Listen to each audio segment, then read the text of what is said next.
Good day, ladies and gentlemen. Welcome back to our channel and welcome to another video where in today's one, we're taking a look at the Zapier's website and I'll be showing you guys how can you integrate Google Calendar with your Zapier profile. So let's jump right into it. First of all, open up Zapier on your web browser, log in with your profile and then navigate onto App Connections, which are located in the bottom left corner.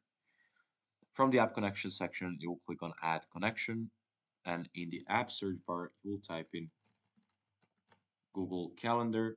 Now, once you find it, you will click on Add Connection. You will get a window pop up for you to confirm your Google profile's information. And once you allow the connection, as you can see, you will get your Google Calendar integrated with your Zapier's profile. You can manage it from this section and work and delete it if you'd like. And that's it for today. Thank you for watching this video. If you found it helpful, leave it a like, subscribe, and I'll see you guys in the next one. Goodbye.